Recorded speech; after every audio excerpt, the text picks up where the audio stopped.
Ok, vamos a entrar en la palabra. Vamos a hablar hoy de una parábola que es muy escuchada. Vamos a oírla una vez más, porque es una analogía clara y es una representación clara de lo que es el arrepentimiento y de lo que es venir a los pies del Señor. Vamos a hablar del hijo pródigo. Vamos a hablar del famoso hijo perdido, el hijo pródigo. Así que los que tienen su Biblia la pueden abrir en el libro de Lucas. Los que no, siéntense al lado de un cristiano que tenga Biblia, y si no, pues aquí atrás mío. Vamos a abrir la Biblia en el libro de Lucas, capítulo 15, versículo 11. Dice la palabra: un hombre tenía 2 hijos, continuó Jesús. El menor de ellos le dijo a su padre: papá, dame lo que me toca de la herencia. Así que el padre repartió sus bienes entre los dos. Vamos a parar ahí rapidito. Eran 2 hijos. El menor le pide a sus padres, un día dice: ¿tú sabes qué, papá? Dame lo que me toca. Recordemos de que, nosotros, lógicamente, las herencias nunca se reparten en vida. Las herencias se reparten cuando el padre ha muerto y entonces se reparten las herencias. Pero aquí nos vemos en una situación en la que el hijo menor, no el mayor, le dice a su papá: ¿tú sabes qué? Dame lo que me toca, que yo voy a ver qué hago con mi vida. O sea, no solamente le estás diciendo a tu padre: dame la plata que yo no me he costado ni me he ganado con mi sudor, sino con tu sudor. Dame la parte que me toca, que me debe tocar cuando tú fallezcas. Y le estás diciendo a tu padre prácticamente que no te importa el resto de su vida, que tú lo que quieres es la plata y que él vaya a ver qué es lo que va a hacer. Recordemos que eran 2, uno mayor y uno menor. Y según la tradición judía, al mayor le tocaba o le toca siempre el doble. Por consiguiente, esa división era, si habían 2, se dividía entre 3, 2 partes iban al mayor y una parte iba al menor. Sin embargo, ahí no dice que le da la parte al mayor, porque el mayor no había solicitado nada. Dice en el versículo 13: poco después el hijo menor juntó todo lo que tenía y se fue a un país lejano. Cuando buscas el original de juntó todo, te das cuenta que lo que dice ahí es que el hijo cogió y vendió todo lo que le faltaba o todo lo que tenía y lo produjo en dinero en efectivo. Posiblemente cuando él dijo: yo dame todo lo que me toca, le dieron cabezas de ganado, se le dio tierra, se le dio una serie de cosas. Dice que el hijo tomó todo lo que tenía, lo cambió por dinero y se fue.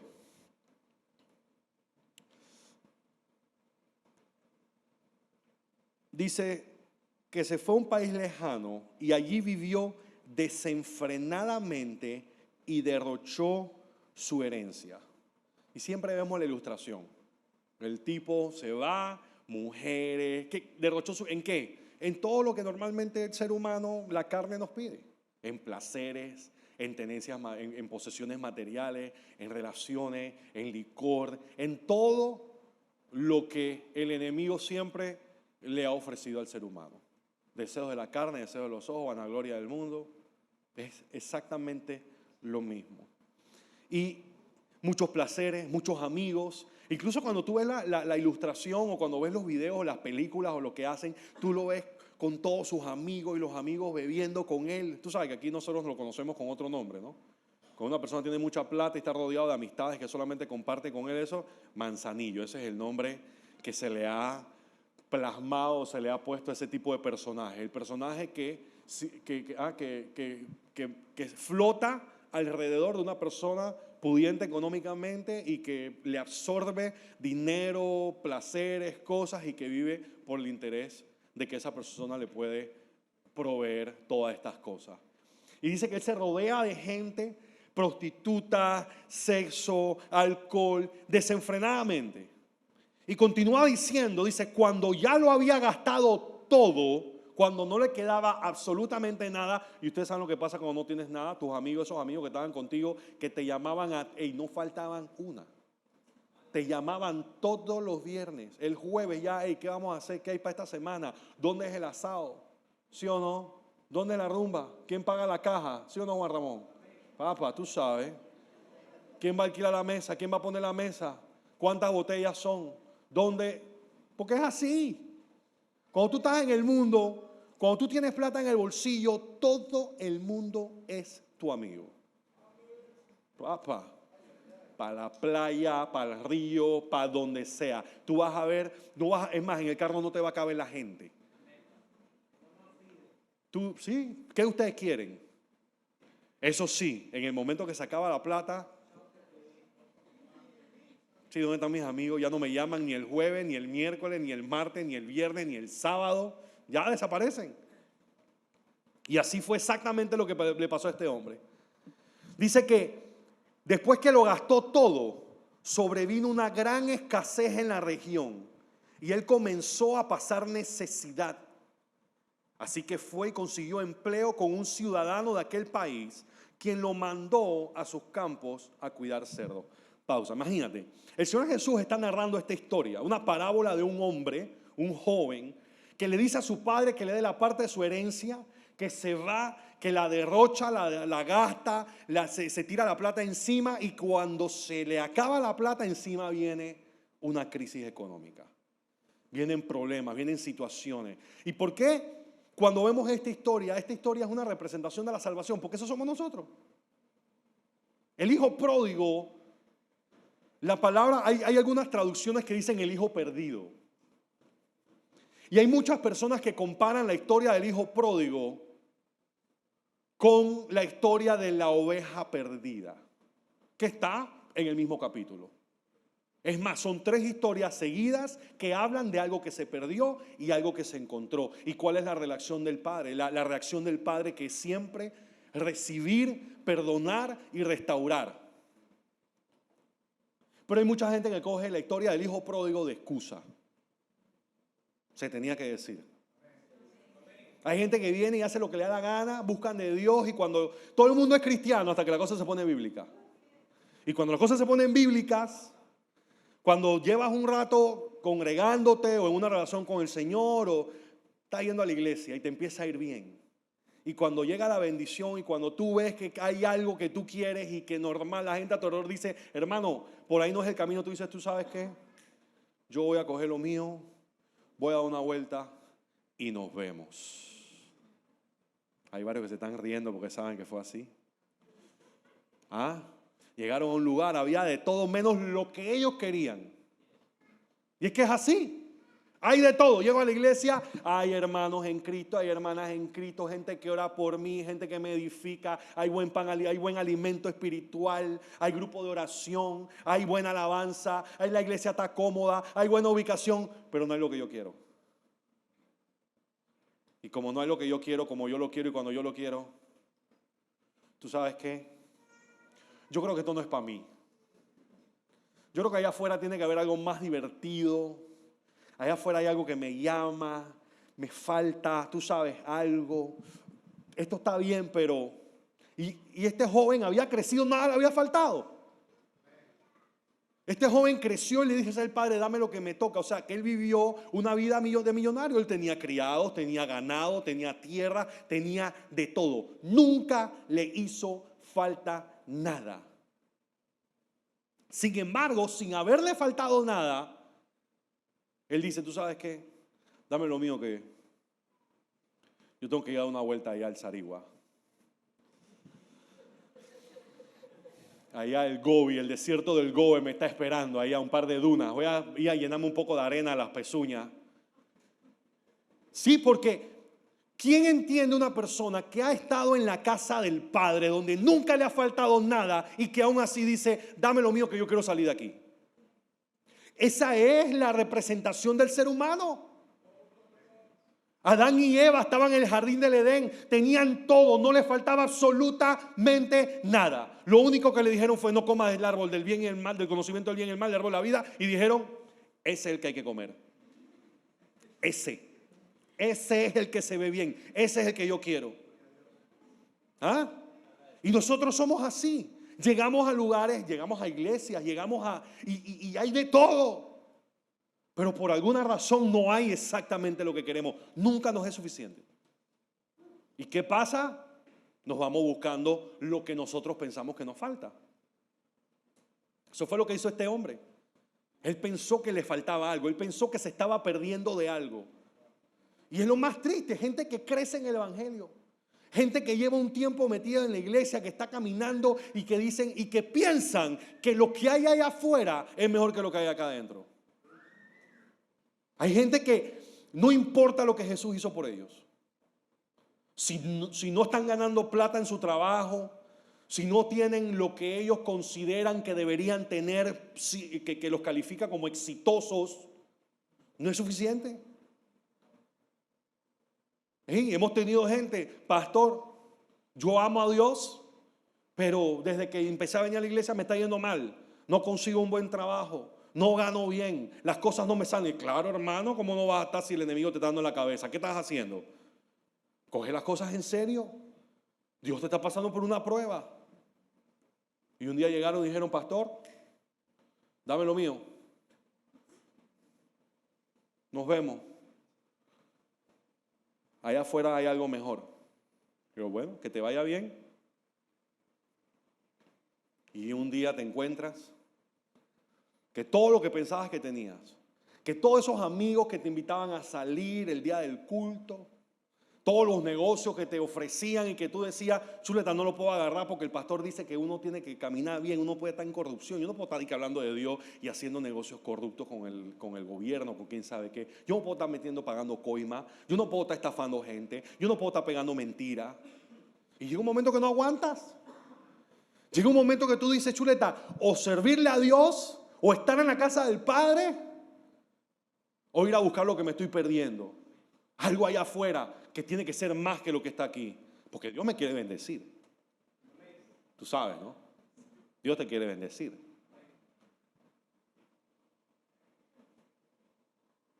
Y nos damos cuenta de lo que Jesús hizo por nosotros. Nos damos cuenta de que eso ya estuvo escrito. Y lo estamos leyendo. No hay nada nuevo debajo del cielo. El Señor Jesús estaba tan claro en la naturaleza del ser humano que nos lo representa en una historia. Pero nuevamente les digo, la historia del hijo pródigo no es la misma de la oveja perdida. La oveja perdida se pierde porque no conoce el camino. Es más, la oveja perdida se pierde porque el pastor no se da cuenta que la oveja se pierde. ¿Y por qué decimos que no se da cuenta? Bueno, porque cuando las ovejas se separan del rebaño, por lo general, lo primero que les pasa es que le viene un varazo en la cabeza. Sí, ustedes han visto la vara con la que camina el pastor, ¿verdad? El cayado. ¿Para qué significa, para qué se usa el cayado? El cayado no es para que el pastor solamente se apoye para no caerse. El cayado es una herramienta. Ustedes ven que tiene un gancho en la parte de arriba. El cayado es para agarrar la oveja por el cuello y jalarla para que venga al rebaño. El cayado es para meterle un cuerazo en la cabeza a la oveja cuando la oveja se quiere salir del camino y traerla de vuelta al rebaño. El cayado es para pegarle el...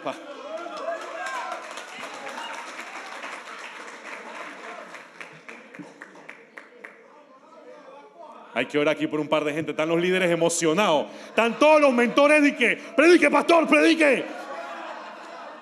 Wow. Los discipulados esta semana van a estar a otro nivel. Sí, el cayado del pastor es para jalar a la oveja al rebaño, para atacar, para pegarle al lobo cuando viene a atacar las ovejas. Pero ustedes saben qué es lo más brutal, qué pasa cuando la oveja no hace caso y no hace caso y no hace caso y se sigue saliendo del rebaño. El pastor va y le quiebra la pata. En serio, o sea, eso es así. El pastor va y le quiebra la pata. Es más, yo antes iba bajando las escaleras, iba tirando líneas de esa analogía. Y yo dije, yo no podría ser pastor.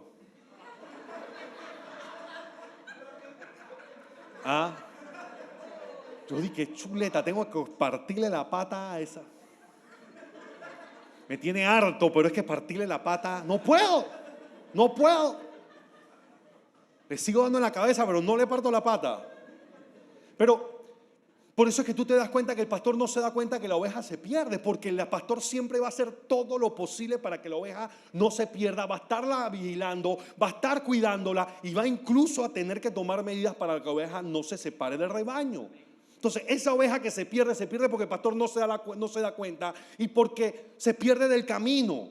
¿Por qué? Porque las ovejas son ciegas, porque muchas no piensan bien, muchas no pueden ni siquiera ver a 5 metros de distancia, la oveja no puede medir la profundidad visual del campo, por eso es que el pastor tiene que estar encima, hay que estarle cortando la lana para que no haya mucho peso y no se ahoguen, pues no saben nadar, hay que llevarlas a que coman. La oveja es un animal muy especial.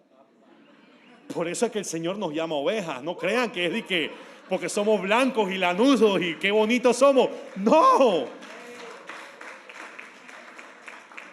De verdad, el Señor nos llama, nos ha hecho comparación con las ovejas porque la oveja es un animal terco, es bruto, es dócil, pero hay 500 tipos diferentes de ovejas y unas que muerden también. Que se ríen, es verdad. En serio, aquí no hay de esa. Ay, papá. Alábate, pato. La oveja es un animal que es complicado. Es muy bonito, es muy noble, pero por eso el Señor, la Biblia hace comparaciones nosotros como con ovejas. Y si fuéramos como en los tiempos de Saúl, que el pueblo pidió rey y le dieron un pastor de burros. Nadie se da cuenta de eso. Saúl era pastor de burros. Así que cuando el pueblo pidió rey, el Señor le dijo, está bien, yo le voy a dar pastor de burros. Y cuando el Señor les dio pastor, le dio pastor de ovejas, que era el rey David. Miren la diferencia. Cuando el hombre pidió pastor, le dieron pastor de burro. Terco, asnos. Pero cuando el Señor puso pastor, puso un pastor de ovejas, un hombre noble, con un corazón tras el de él. Entonces, hay gente y hay gente. Hay ovejas y hay ovejas. Pero este hombre pensó, después de haber crecido con todo, pensó que le faltaba algo. Y lastimosamente hay muchas personas así que la perspectiva que tienen de quién es Dios no es la correcta.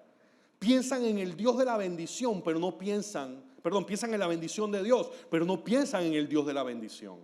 Y hay gente que llega a la iglesia, ¿por qué? Porque es una forma de mejorar su estilo de vida. Y con ese mejor estilo de vida, estás perdido. Si Cristo viene hoy, te quedas. ¿Por qué? Porque mejoraste tu estilo de vida. Dios no quiere mejorar tu vida, Dios quiere salvar tu vida.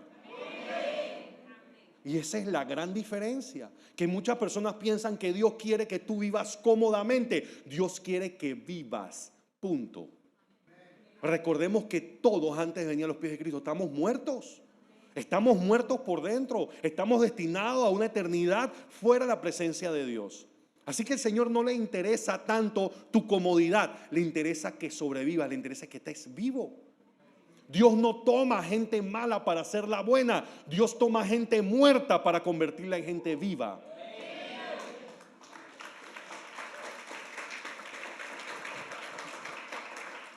Entonces, cuando dice que cuando ya lo había gastado todo, sobrevino una gran escasez en la región y él comenzó a pasar necesidad. Y eso es lo que sucede. Dicen que la necesidad tiene cara de perro. ¿Alguien ha escuchado eso? ¿Verdad? Eso lo dice la gente del mundo, porque la gente está clarita que cuando tú estás en necesidad, cuando estás, papá, vas a hacer cosas que jamás hubieses hecho. Y aquí está la prueba. Dice que él fue y buscó un hombre popular, un hombre de dinero, que tenía un rebaño de cerdos. Ustedes saben lo que es un judío. Primero, trabajando para un gentil.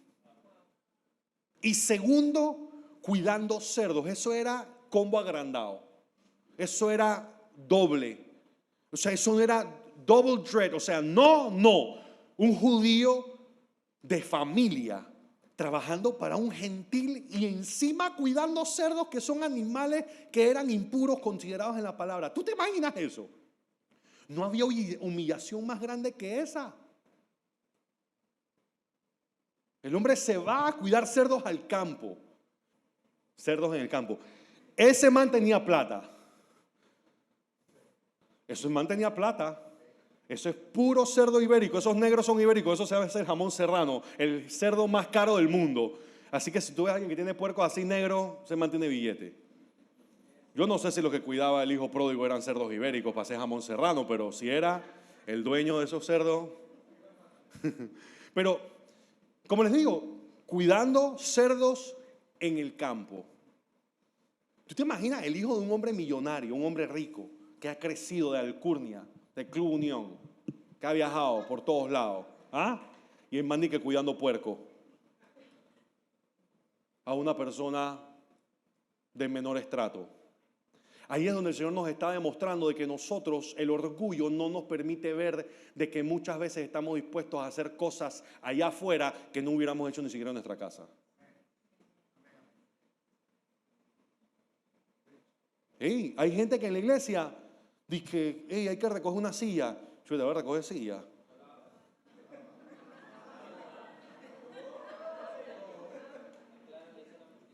¿Perdón? Dice que no, que silla. Silla, tú estás escandalizado. ¿Tú te acuerdas cuando tú te vestías en la discoteca, te ponías el disfraz para promover guaro por $25 la noche? ¿Tú te acuerdas, papá, los manes que van a venir ahora de qué? Promoviendo rumba y haciendo animaladas, y hoy en día de que no es que yo para servir al Señor. De verdad, muchas veces cuando nosotros estamos en los lugares más bajos, cuando estamos en la infralama, no nos da pena hacer cosas, y después venimos acá cuando ya el Señor nos rescata y estamos de que, chuleta, que la gente no me vea allá afuera recibiendo gente en la iglesia. De que no me van a abrir la puerta a la gente de la iglesia, que van a pensar, Ujier. ¿Tú te imaginas tú con un chalequito de que Ujier y el logo de Roca de Vida Panamá? ¿Ah? Allá afuera, en Obarrio, parqueando los carros de tus hermanos de la iglesia y la gente pasando y que pipi, fulano, hey, ¿qué pasó mi hermano? Te metiste evangélico. ¿Cómo es? De que drogadicto, pre-evangélico. Eso es lo que la gente comparte. Y hay mucha gente que se lo cree. Y por eso le da vergüenza decir que son salvos y que conocieron a Cristo. Pero no nos daba pena allá afuera hacer lo que hacíamos por una botella de guaro. Hello, y hay varios aquí que yo he visto cantando en karaoke, pasando su pena por una botella de vodka.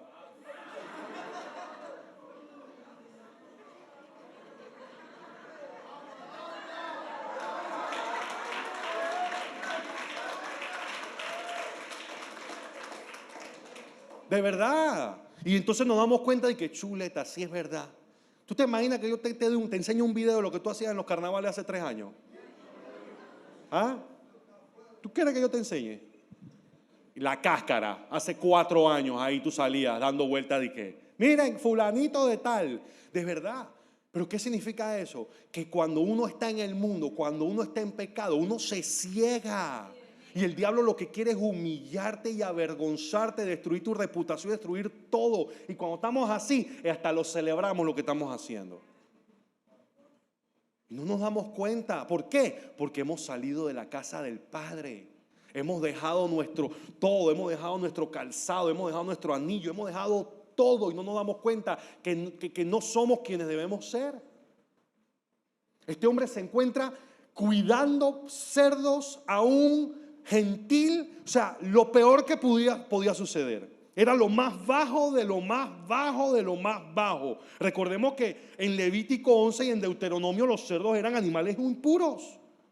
O sea, Jesús estaba sugiriendo que el hijo menor se había convertido en el esclavo de un gentil, o sea, una persona no judía. Eso es de que triple deshonra. Esclavo, gentil y pastor de puerco. O sea, cuando el Señor Jesús está narrando esta historia, se la está narrando a fariseos y a maestros de la palabra. ¿Qué era lo que le estaba diciendo a ellos? Que este tipo estaba viviendo una vida maldita. Porque si a nosotros nos dicen que el man era pastor de cerdos, uno dice, bueno, pero está bien, todos los trabajos son decentes. Pero aquí tenemos que entender el contexto de qué estaba diciendo Jesús y a quién se lo estaba diciendo. Y se lo estaba diciendo a maestros judíos para los cuales ese era el peor ejemplo que tú le podías poner a una persona a hacerlo. O sea, esta es nuestra situación. Vivimos una vida maldita. Una vida que está llena de placeres y no nos damos cuenta que de pronto, cuando menos nos imaginamos, porque mira lo que dice que cuando se acaba el dinero, él empieza a ver la comida de los cerdos, las algarrobas. ¿Quién ha visto lo que es una algarroba? Esas son las algarrobas. En esos tiempos se lo daban a los cerdos. Hoy en día es un superalimento. Como todo. Antes se botaba, ahora es caro, ahora es un superalimento, sirve para la circulación, sirve para el sistema inmunológico, sirve para un montón de cosas. Y dice que sabe como a chocolate. Sí, pero en ese tiempo, y todavía en muchos lugares, eso es lo que le dan a los cerdos. Así como las gallinas de patio, bueno, eso es alimento orgánico para los cerdos para que tengan calidad. Y este hombre tenía tanta hambre que estaba empezando a desear. Dice que él deseaba la comida de los cerdos, pero que nadie le daba. ¿Tú sabes lo bajo que tú tienes que caer para desear comer la comida de los cerdos? Y volvemos a lo mismo. Esta historia es una narrativa de la salvación del hombre, del arrepentimiento. Significa que cada uno de los que hemos estado aquí, antes de venir a los pies de Cristo, anhelábamos la comida de los cerdos. Veíamos los cerdos comer y pensábamos que era un gran manjar. Y a veces no nos damos cuenta que no son cerdos literalmente, sino que puede ser que tú has estado anhelando las riquezas de alguien, has estado anhelando la comida de la mesa de alguien, estás anhelando la comida de los cerdos. Y dice que este hijo, en el versículo 17, dice, y por fin recapacitó. Hay otras traducciones que dice, volvió en sí.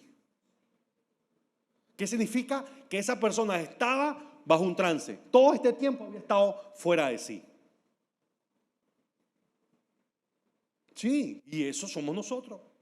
Eso somos nosotros, ¿por qué? Porque cuando tú caminas en santidad, mira, la Biblia dice que cuando un espíritu, un demonio sale de una persona, dice que se va a lugares secos, allá, a recorrer, a caminar. Pero dice que él vuelve.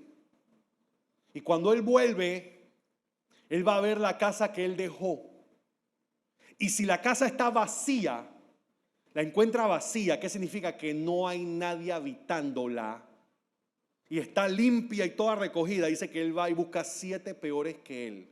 Y después viene y entran a esa casa de vuelta. Ahora como precaristas, ahora vienen y la invaden. Esa es una fórmula espiritual que hay mucha gente que no entiende. Pastor, vienes a la iglesia, te bautizas, te metes con el Señor, te libramos, ahí quedas libre en esa piscina, sales nuevo de paquete, nueva criatura. Vienes a la iglesia, empiezas a caminar en el Señor, empiezan las pruebas. Pero ¿qué sucede? Puede ser que tropieces, puede ser que caigamos, pero el problema no es que caigas, el problema es que no te levantes. La Biblia dice 7 veces caerá el justo y 7 veces el Señor lo levanta. El problema no es que caigas, el problema es que no te levantes. Porque cuando Pedro viene, le dice, el Señor le dice, Pedro, yo oro no porque no caigas, sino porque tu fe no caiga. Porque el problema no es que tú caigas. Todos vamos a caer en algún momento. El problema es que no te levantes y que te quedes en el piso y que ya no sirvas para nada, que no cumplas con tu propósito. El Señor Jesús le dice a Pedro, Pedro, cuando vuelvas, afirma a tus hermanos. ¿Qué significa? Que el Señor sabía, a Pedro lo iba a negar 3 veces, se la cantó. Y Pedro, que no, que yo voy a morir por ti. Me vas a negar 3 veces antes que cante el gallo, hermano, por el amor de Dios. Pedro, no me venga con cuento tú ahora. Di que es leal, por favor. Y efectivamente, pero el Señor le dice, cuando vuelvas, reafirma a tus hermanos. El Señor sabía que Pedro se iba a dar su vuelta. Y hay mucha gente que se va y se da su vuelta y no entienden que ya no hay vuelta para dónde dar. Cuando nosotros decimos, he decidido seguir a Cristo, no hay vuelta atrás. El enemigo no está jugando a ese diablo. Dejemos de jugar a ese cristiano.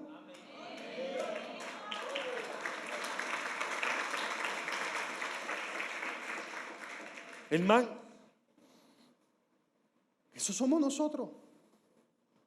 Eso somos nosotros que empieza la situación y ¿qué pasa? Y en vez de poner nuestra mirada en el Señor, la palabra dice, resiste al diablo y él huirá. Hay gente que no entiende esa parte. Hay gente que cuando aparece la tentación, en vez de hacer como José, ¿qué hizo José cuando apareció la tentación? Huyó. Y hay un poco de manes de que no, que yo soy el más duro, que yo soy el más espiritual, que si la tentación me aparece yo la reprende.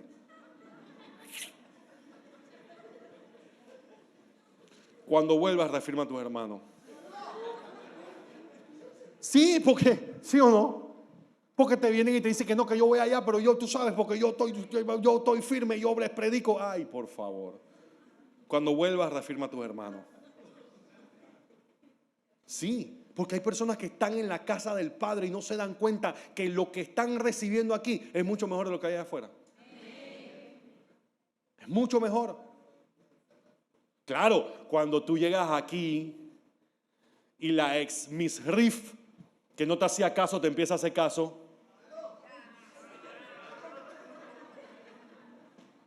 O el Mister Traje de Baño, Mister Panamá, te empieza a hacer caso. Nunca te hizo caso. Y ahora, like a todos los posts de Instagram. Despelucada, no importa, like.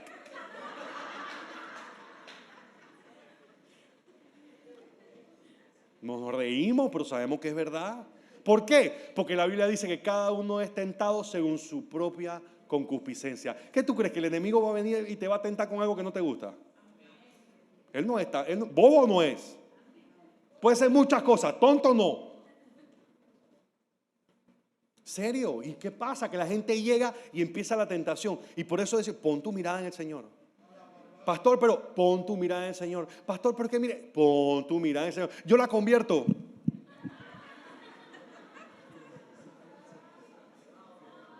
Yo lo convierto. El único que la puede convertir es Dios, no tú. El Señor no te va a dar nada que no esté primero en su mano para darte. Y papá, si tú quieres que se convierta, adivina qué tienes que hacer.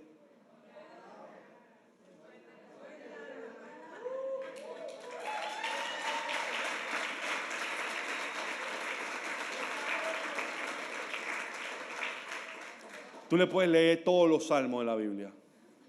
Le puedes leer cantares de los cantares y se va a enamorar de ti. Pero va a seguir siendo un impío o una impía. El único que puede transformar esa vida es Dios. Y donde está tu mano metida, no cabe la mano del Señor. Así que si tú quieres realmente convertir a alguien, si tú quieres ver a alguien convertido, suéltalo y entrégalo al Señor. Si es para ti, ni aunque te quites. Y si no es para ti, ni aunque te pongas.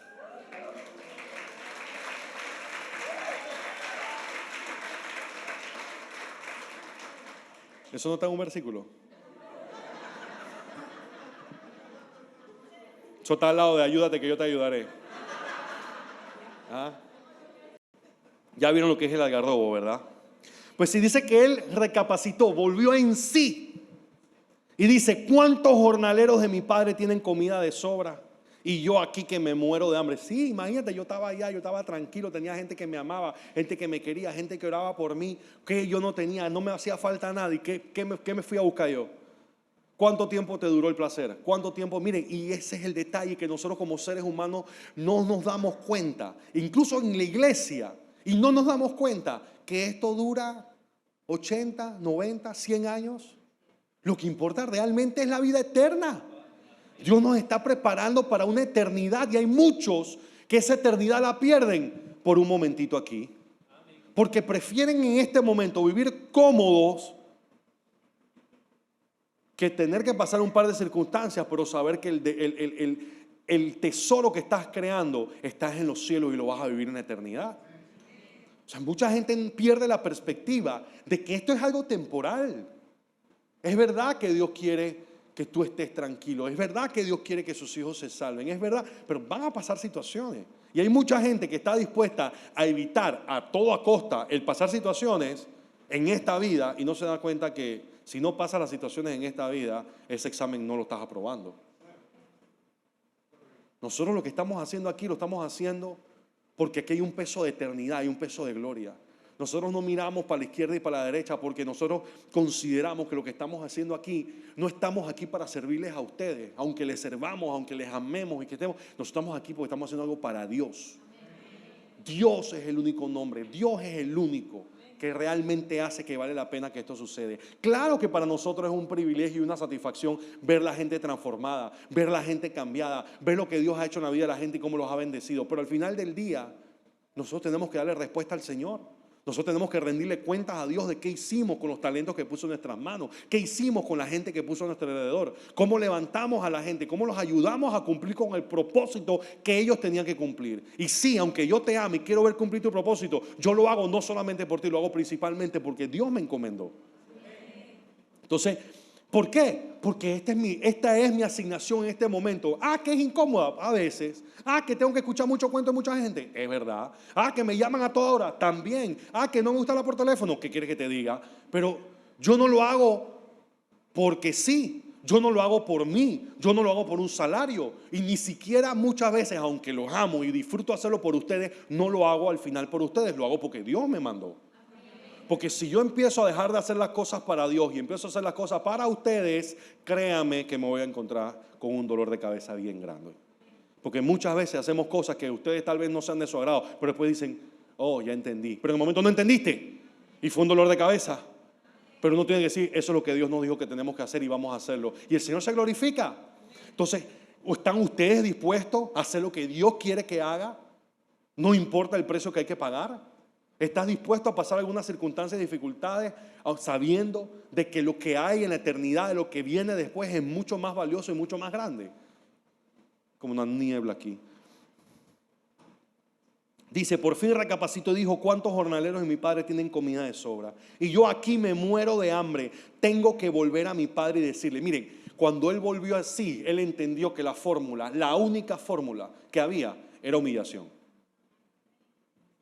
Cuando tú vienes a los pies de Cristo, la única forma de subir es bajando. Lo voy a repetir. Tú quieres subir en el reino. Tú quieres llegar más alto. Tú quieres entrar a la presencia de Dios. La única forma es bajando, es humillándote. La única forma que tú creces en el reino de Dios es humillándote. ¿Por qué? Porque el que se humilla, Dios lo levanta. Pero el que viene humillado, el que viene enaltecido, el Señor lo hunde. Tú sabrás qué ascensor quieres agarrar. Pero esa es la fórmula. Pero vivimos en una sociedad. ¿A quién le gusta humillarse? Eso me imaginé. A ninguno nos gusta humillarnos. ¿Por qué? Porque va en contra de nuestra naturaleza. Pero esa es la fórmula del reino. Humillarse ante la presencia de Dios. Humillarse sabiendo de que, o pensando de que uno no es más grande que nadie. Y de que estamos aquí para servir. ¿Por qué? Porque mi Señor dejó el cielo, dejó su trono para venir a vivir aquí como pobre. Pobre que tal vez no le faltaba comida en la mesa. Sabemos porque José trabajaba de carpintero y era un trabajo que daba para cubrir las cosas. Pero pobre en el sentido, ¿tú sabes lo que es vivir en el cielo, en la eternidad, sentado en un trono con ángeles rodeados que te cantan y que te alaban todo el día y venir aquí entre nosotros? Aunque tú vivas en una mansión en Costa del Este, eso no es nada comparado con lo que hay arriba. Eso es rebajarte de tu estatura, aunque comas caviar todos los días. Y Él vino a estar aquí entre nosotros. Él vino a caminar entre nosotros. Él vino a pagar el precio por nosotros. La humillación. Dice, papá, he pecado contra el cielo y contra ti. Cuando dicen el cielo, obviamente es una parte para no mencionar a Dios, pero se refiere al Señor. Él entendió que la única fórmula era la humillación. Papá, pequé contra el cielo y contra ti. Ya no merezco que se me llame tu hijo. Trátame como si fuera uno de tus jornaleros. Claro, él entendió. ¿Por qué? Porque él había solicitado su derecho de hijo antes de que su padre muriera. Y eso, lo que había hecho él, era tan ofensivo que obviamente ya él, si llegaba, él no podía venir a reclamar los mismos derechos. Todo lo había vendido, estaba sucio, prácticamente había despreciado su casa y se había ido. ¿Cómo tú vuelves entonces así? Dice, la única forma que puedo volver es de criado, porque he perdido todos mis derechos de hijo. Y miren, una de las razones por las cuales mucha gente no viene o no vuelve es por el orgullo y el temor. A mí me llamó mucho la atención lo que nuestra hermana dijo sobre el miedo, porque yo tenía pensado compartir esto hoy. Miedo versus temor. en el medio de esto. ¿Por qué? Porque muchas personas cuando recapacitan o cuando se dan cuenta que están equivocados o que tienen que volver, hay dos cosas que no les permiten. Uno, el orgullo. Ahora voy a llegar allá y todo el mundo me va a ver y va a darse cuenta que me equivoqué. ¿Qué voy a hacer? Se van a burlar de mí, me van a señalar, me van a decir, ¡ah, volviste! ¿Tú crees que tú estás en un kinder? ¿Tú crees que tú estás en una guardería? ¿Tú crees que nosotros estamos aquí esperando que entre uno por la puerta que se había ido y que, ¡ah, viste! Te metiste tu vuelta en el mundo. Ven acá y humíllate y reconoce que estás equivocado. Claro que no. Cuando la gente entra de vuelta, uno los abraza, uno los quiere, uno los ama, uno los recibe. Pero aquí nadie está de que, viste, que yo te dije que por allá te iba a pasar, te ibas a dar tu vuelta por allá, te iba a meter tu lash. Claro que no. Pero el enemigo te dice, el enemigo te planta esas ideas. ¿Por qué? Porque eso es lo normal, que allá afuera, la preocupación más grande de la mayoría de la gente es, ¿qué dirán? ¿Qué van a decir? ¿Qué van a pensar? ¿Cómo va a quedar mi reputación? Mi hijo, ya tú no tienes reputación. ¿Por qué te estás preocupando por eso? Cuando tú llegaste a los pies de Cristo, ya tú, Juan Mario, lo que queda de él. ¿Sí o no, bro? Juan Mario Herrero, presente, lo que queda de él. Sí, ya yo no soy el Juan Mario Herrero que era hace 5 años, ni siquiera hace 6 meses, para la gloria del Señor. Entonces, cuando digo tu reputación, tú no tienes reputación, olvídate de eso. Nuestro nombre no es el que vale es el nombre del Señor. Y si tu reputación...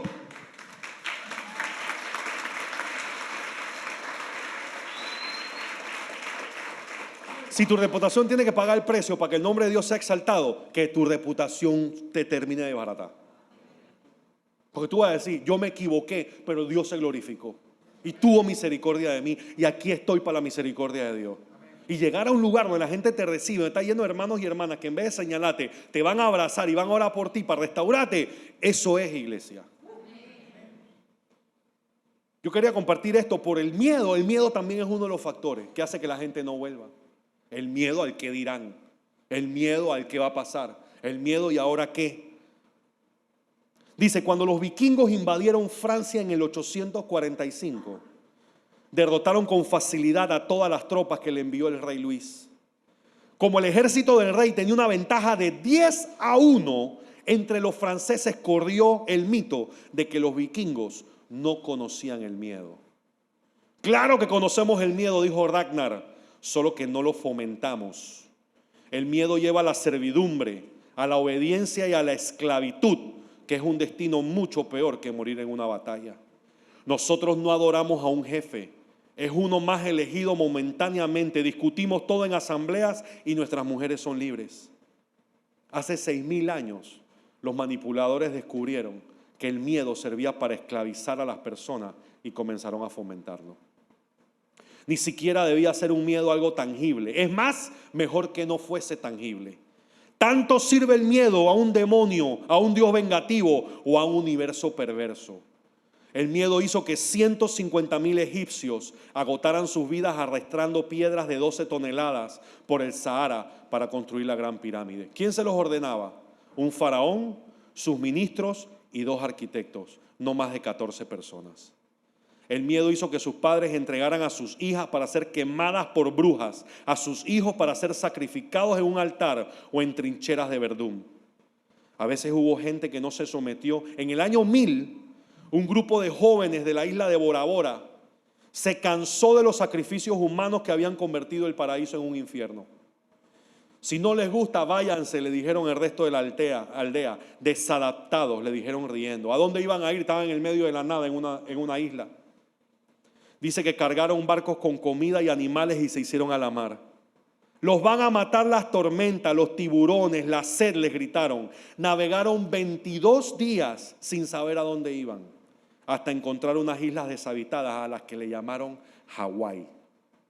Antes de bajarse prometieron que nunca más habría sacrificio y que si alguien quería honrar a un Dios, que lo tenía que hacer con flores. Quiero que sepan que existe una gran diferencia entre el temor y el miedo. El temor es ese sentimiento que nos permite subsistir. Es esa alarma que nos avisa que tenemos que cuidarnos y muchas veces es el resultado de experiencias anteriores.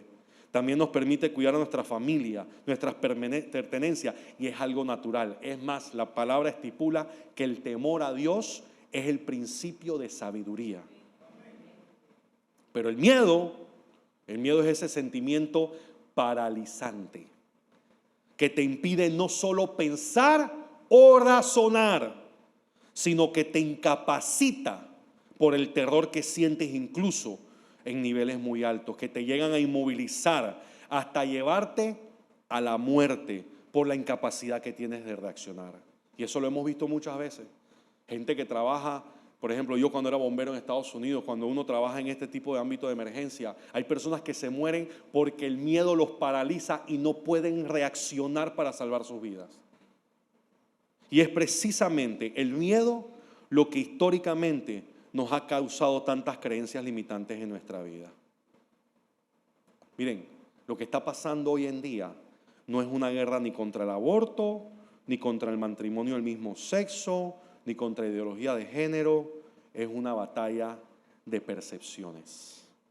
Nosotros, los hijos de Dios, contra la percepción que tiene el resto del mundo de lo que está sucediendo. Y ya les digo, el temor a Dios es el principio de la sabiduría. Pero cuando el miedo entra en la jugada, la Biblia dice que no os he dado espíritu de cobardía ni de miedo, sino de amor, de poder y de dominio propio. El hijo pródigo se humilló. El hijo pródigo no sintió temor de qué iban a decir, no sintió miedo. Él dijo: yo tengo que volver porque en la casa de mi padre estaba mejor de lo que estoy aquí. Dice que emprendió su viaje y se fue con su padre. Y que todavía estaba lejos cuando su padre lo vio. Y se compadeció de él y salió corriendo a su encuentro, lo abrazó y lo besó. Esto es una de las partes más cruciales de esta historia. Y les voy a decir por qué. Primero, porque el hijo pródigo, nadie lo fue a buscar. La oveja perdida dice que el pastor deja las otras 99 y va a buscar esa sola. Y que cuando la encuentra hay fiesta. ¿Por qué? Porque la oveja se había perdido solita, el pastor no la vio, el pastor no le pudo meter el tucazo en la cabeza, el pastor no le quebró la pata. Pero el hijo pródigo se fue por su propia decisión. El hijo pródigo se fue porque él decidió que ya no le servía el lugar donde estaba. Y nadie le dijo que no se fuera y nadie lo fue a buscar. ¿Por qué? Porque él se perdió bajo su propia decisión, pero también volvió bajo su propia decisión. El hijo pródigo siempre conoce el camino a casa.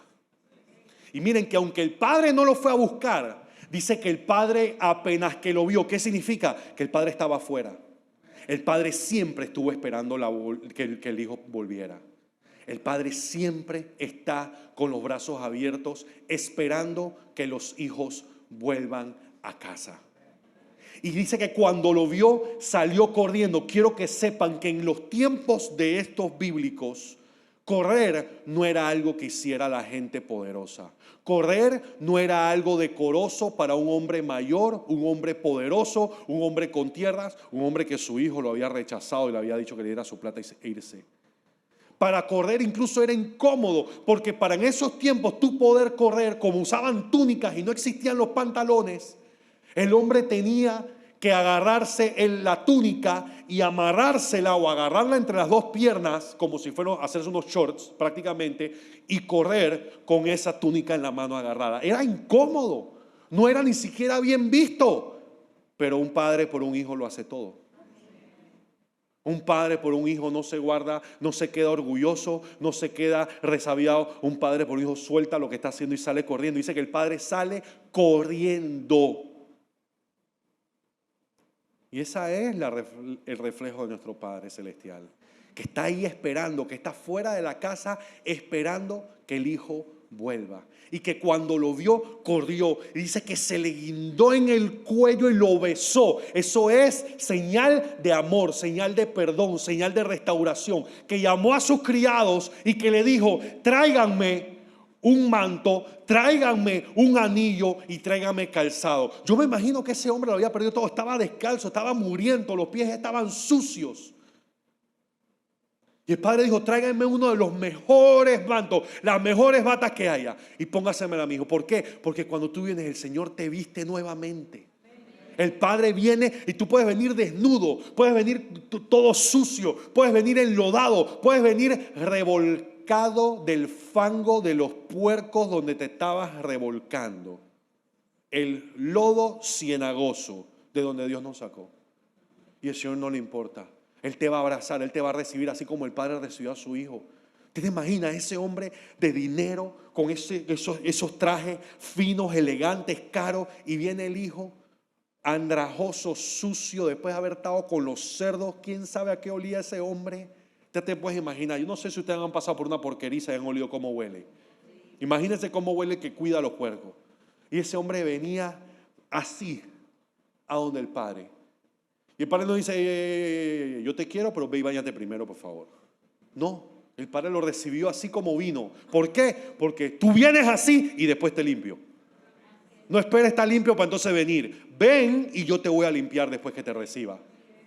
Y hay mucha gente que está esperando limpiarse. Es que pastor, es que yo quiero ir a la iglesia, pero yo tengo que dejar esto, yo tengo que dejar lo otro, tengo que cambiar esto, tengo que cambiar lo otro. Ven así, que el Señor es el que se encarga. Nosotros no somos santos y entonces llegamos a Dios. Nosotros llegamos a Dios y entonces Él nos santifica. Si nosotros tratamos de hacer las cosas por nosotros mismos, nunca vamos a poder. Es más, entonces no necesitamos a Dios. Este hombre viene, el Padre lo recibe, le pone traje nuevo, anillo. ¿Qué significa el anillo? En esos tiempos el anillo significaba que ese hijo podía hacer transacciones comerciales en el nombre de su papá. Le restauró su posición de hijo. Le puso un traje nuevo para que fuera respetado y le puso calzado en sus pies que estaban descalzos para que no tropezara nuevamente y no fuese dañado sus pies cuando caminaba. Ese es el significado de lo que hizo el Padre en ese momento. Ese es el significado de la restauración que Dios hace en la vida de sus hijos. No importa lo que hayas hecho, no importa qué tan lejos te hayas ido, no importa que tú pediste toda. Si tú vienes y tú te reconoces que tú te has equivocado, si estás dispuesto a humillarte y decir, Padre, he pecado contra ti, contra el cielo, perdóname y recíbeme, el Padre te recibe con los brazos abiertos.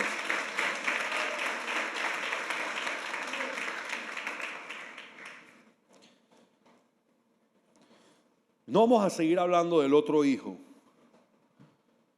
pero aquí vemos claramente ilustrado cómo el hijo se rebela, el hijo regresa y es restaurado. Y hay muchos de nosotros que tal vez estemos viniendo a la iglesia, pero nos hemos ido a la casa del Padre. Hay muchos que no están aquí ahora mismo, hay personas que están viendo en línea. Y cuando digo se han ido a la casa del Padre, no estoy hablando de Roca de Vida Panamá, estoy hablando del reino de los cielos. Hay personas que han tenido una relación con el Señor, pero por X o Y motivo han decidido coger su herencia e irse al mundo a ver si les va mejor. Y ya se dieron cuenta que no les ha ido mejor. Ya se dieron cuenta que como está la situación, ya están con los cerdos y ya están viendo la comida de los cerdos y están con hambre y deseando comer esa comida. Pero nadie les ofrece y nadie les da nada. Este es el momento de volver a la casa del Padre. Este es el momento de comerse el orgullo, de tragarse ese orgullo, de tragarse el yo soy, el a mí me conocen, el yo soy fulano, y decir, ¿tú sabes qué? ¿Por qué? Porque con ese orgullo te vas a ir para el infierno. Esto no se trata de tu bienestar, esto no se trata de que tú vivas una buena vida, esto se trata de tu salvación, esto se trata de tu eternidad. Y todos tenemos que hacer las paces con eso. De que somos seres humanos, de que somos imperfectos, de que cometemos falta, pero de que tenemos que arrepentirnos y tenemos que humillarnos, tal vez nos tengamos que humillar. Pero que el único camino para subir es bajando.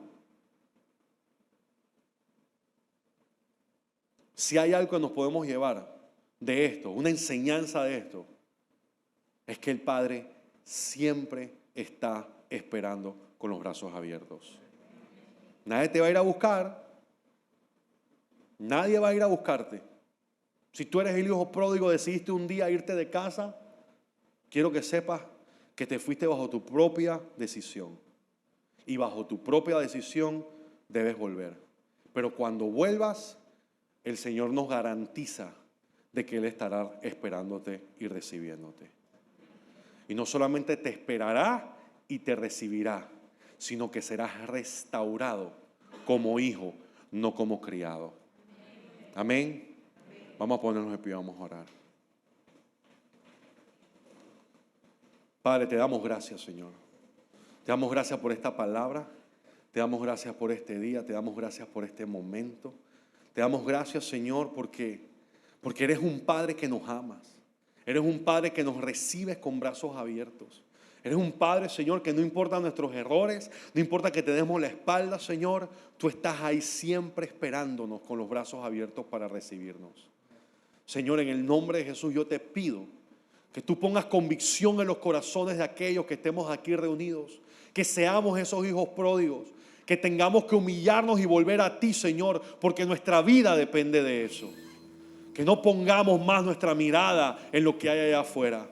Que no esperemos más ser alimentados de la comida de los cerdos, sino que estemos dispuestos a venir de vuelta a sentarnos en la mesa del Padre. Esa mesa que tú has puesto frente a nosotros, Señor, donde pones los manjares, donde pones, Señor, tu familia, tus hijos e hijas sentados ahí recibiendo las bendiciones tuyas, Padre. Señor, que podamos acercarnos a ti, sabiendo que tú nos recibes con brazos abiertos, que tú nos restauras y nos vuelves a reubicar en la posición como hijos tuyos. En el nombre poderoso de Jesús. Y todos decimos amén y amén. Denle un aplauso al Señor.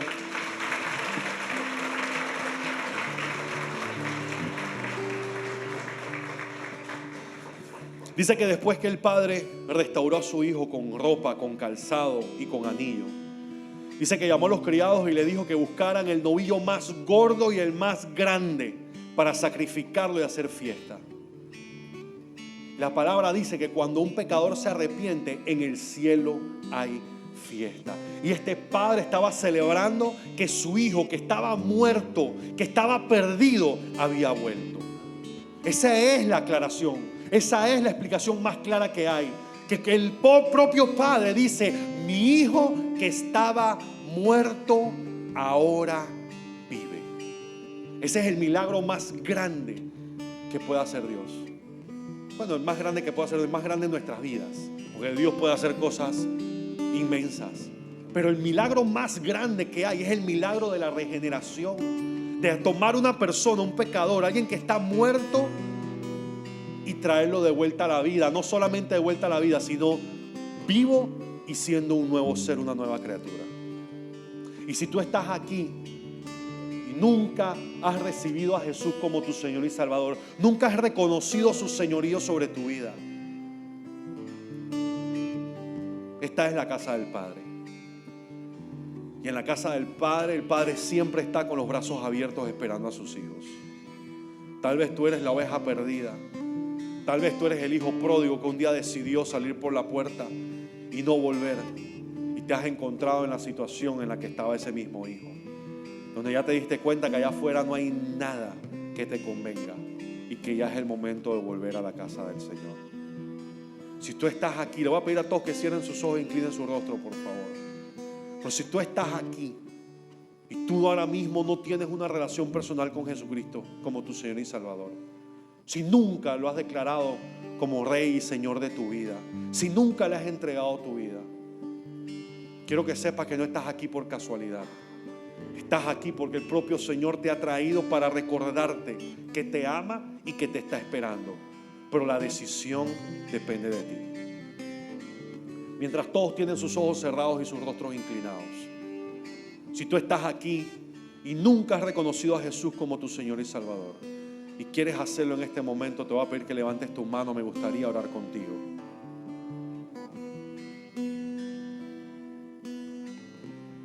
Amén, veo esa mano. Esta es una situación entre tú y el Señor. Si Dios te ha traído aquí, si Dios quiere que le entregues su vida, y tú sabes que esto es contigo, esta es una oportunidad que va a marcar un antes y un después en tu vida. Amén, veo esa mano. ¿Alguien más? Amén, veo esas manos. Los voy a invitar a que repitan esta oración conmigo. Señor Jesús, gracias por morir por mí. Yo sé que tú eres el Hijo de Dios, que murió en la cruz del Calvario, resucitaste al tercer día y estás sentado a la diestra del Padre. En este momento, Señor, te pido perdón de mis pecados. Yo me arrepiento de todo lo que no es de tu agrado. Y te reconozco como mi Señor y Salvador. Yo te pido, Señor, que tú transformes mi vida, que me sanes, que me libertes y que me restaures. De ahora en adelante, soy tu hijo, soy salvo. En el nombre de Jesús. Amén. Dele un aplauso al Señor.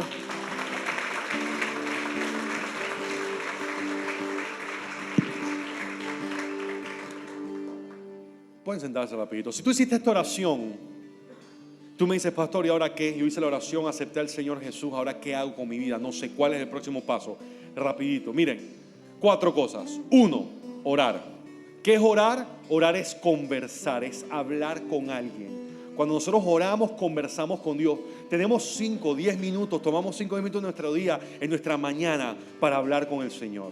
Créeme que Dios te está escuchando. Él quiere oír esa boca tuya abrirse y decirle, papá, gracias por este día. Papá, yo pongo en tu mano este día que lo que voy a hacer ahora. Yo te pido por fulano de tal. Mira, mi jefa me cae gorda. Padre, que se arrepienta en el nombre de Jesús. El Señor quiere escuchar tu voz. Quiere escuchar cuáles son tus anhelos, cuáles son tus sueños, cuáles son las cosas que tú necesitas. 2, lee tu Biblia. No me digas que Dios no te habla si tienes tu Biblia cerrada, por favor. La Biblia es la forma en la que Dios nos habla. Cuando oramos, hablamos con Dios. Pero cuando leemos nuestra Biblia, Dios nos habla a nosotros. Y si tú me dices, yo pastor no tengo Biblia, o la Biblia que tengo no entiendo lo que dice, porque nosotros tenemos Biblias aquí que te podemos obsequiar, que están escritas en el español que tú y yo entendemos. Así que si no tienes Biblia, te acabas de convertir en Roca de Vida Panamá, necesitas una Biblia porque quieres leer la palabra, quieres estudiar la palabra, la necesitas, te puedes acercar. Ahí está Edna, están las chicas de protocolo. Nos encantaría regalarte una Biblia para que estudies la palabra de Dios. Amén. Como yo le digo, cuando tú lees la Biblia te está leyendo a ti. Es un libro que está vivo y que siempre nos está hablando.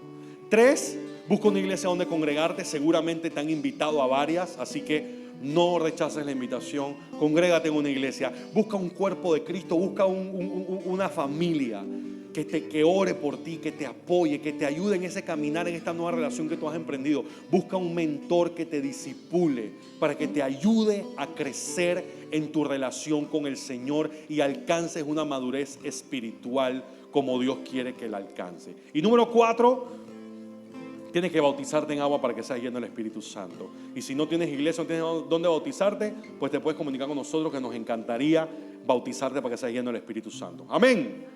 Ok,